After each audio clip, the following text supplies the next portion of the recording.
Hello everyone, welcome back to my channel Parveen classes. आज हम exercise class 10 exercise 1.2 का question number 5 करेंगे। Question number 5, इसमें क्या करना है, check whether 6n can end with the digit 0 for any natural number n। Question दे पढ़ने में तो ऐसा लगेगा जैसे कि पता नहीं क्या पूछ लिया, बहुत ही ज़्यादा मतलब ट्रिकी सा लगेगा, बट ये क्वेश्चन बहुत ही ईजी है, मतलब सबसे ईजी क्वेश्चन है। इसने क्या पूछा है कि 6n, जो ये 6 एक नेचुरल नंबर है, और इसने बोला है यहाँ पे जो n है ये भी नेचुरल नंबर है। अगर हम 6 की पावर यहाँ पे कुछ भी रखते हैं और अगर हम उसको फैक्टराइज करते हैं तो उसका जो एंड नंबर है, एंड नंबर मतलब जो होता है, जो भी पीछे का नंबर लास्ट नंबर होता है, जस्ट फॉर एग्जांपल ये जो 7 नंबर है, 7 की जगह पे 0 आना चाहिए, ऐसा नंबर यहाँ पे पूछा है कि क्या अगर हम 6 का फैक्टराइजेशन करते हैं तो क्या उसमें वो यहाँ पे कोई भी पावर रखते हैं और उसका मल्टीप्लाई करते हो उतनी बार तो उसके एंड में 0 आता है या नहीं आता है।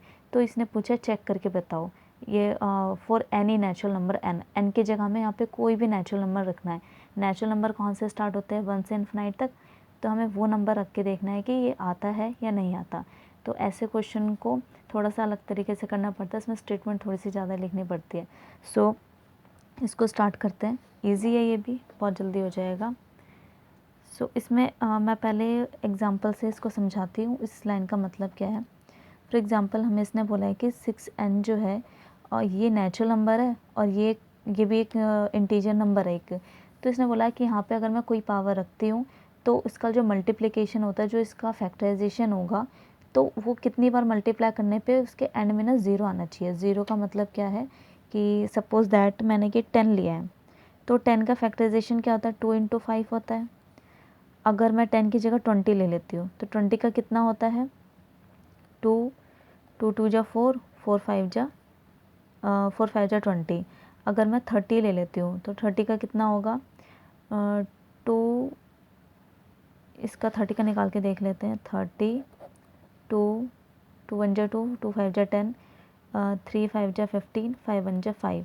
तो हमारा ये 3 फैक्टर है, मतलब कि 2 आया, 3 आया और 5 आया। तो इस क्वेश्चन में ये बोला है कि ये जो पीछे के 0 0 है ना, ऐसा ही नंबर पीछे 0 ही आना चाहिए, ऐसा एक फैक्टराइजेशन बताओ।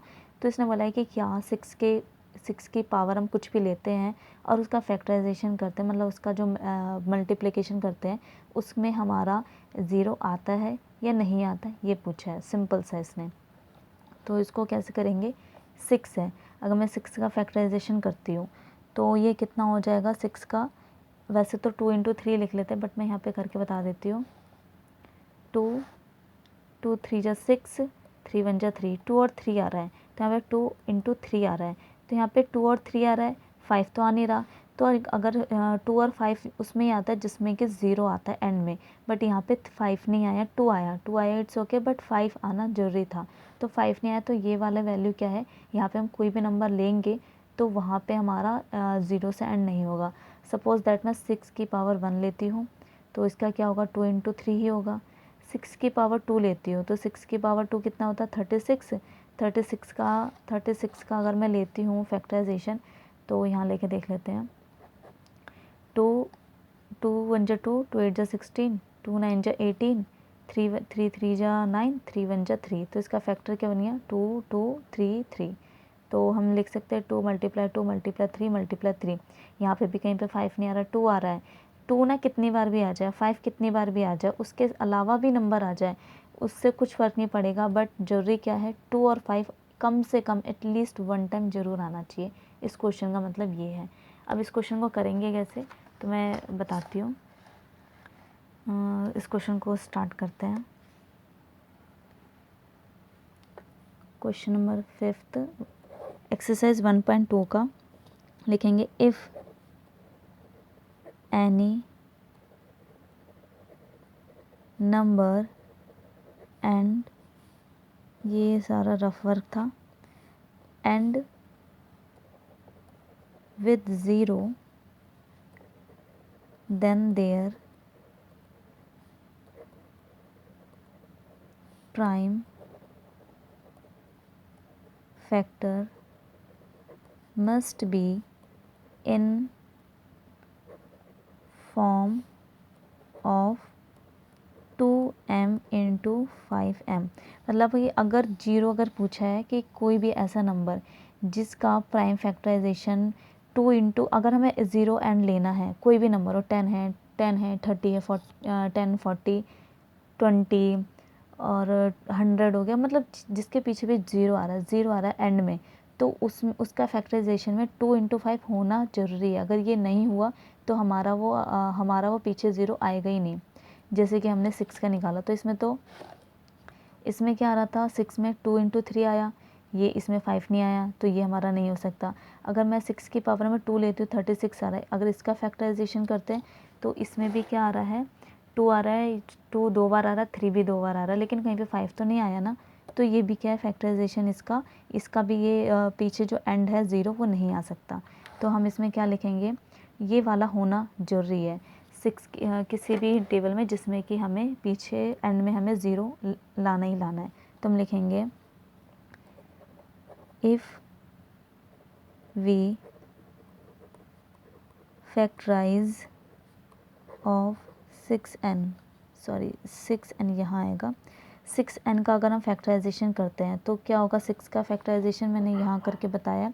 6 का ये 1 की जगह n है, तो यहाँ पे नेचुरल नंबर 1 से स्टार्ट हो जाता है, तो हम इसका क्या लिखेंगे 2 इंटू 3।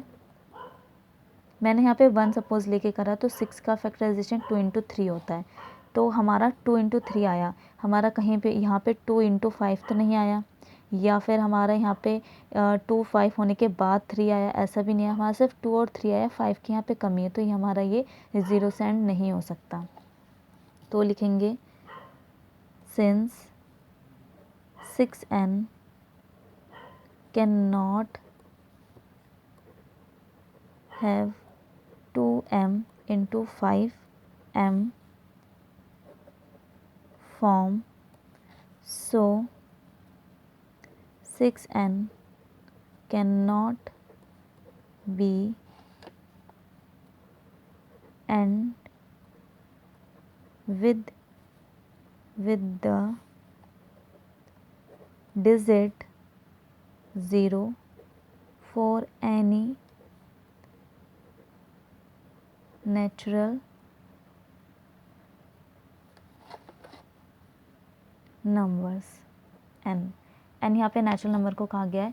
सिंपल सा क्वेश्चन था, हमें बस ये देखना था कि अगर कोई इसने बोला कि चेक करके बताओ कि 6n जो है 6n है, इसका अगर हम फैक्टराइजेशन किसी भी नंबर से करते हैं तो वो एंड में ज़ीरो आना चाहिए, तो वो नहीं आ सकता, क्योंकि ज़ीरो सिर्फ उनके एंड में आ सकता है जिसके फैक्टराइजेशन में 2 इंटू 5 हो, चाहिए कितनी बार भी हो।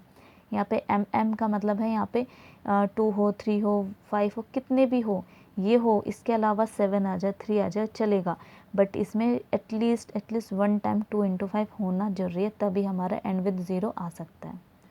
तो ये क्वेश्चन अगर आपको समझ में आया हो तो लाइक करें, शेयर करें, सब्सक्राइब करें। Thank you.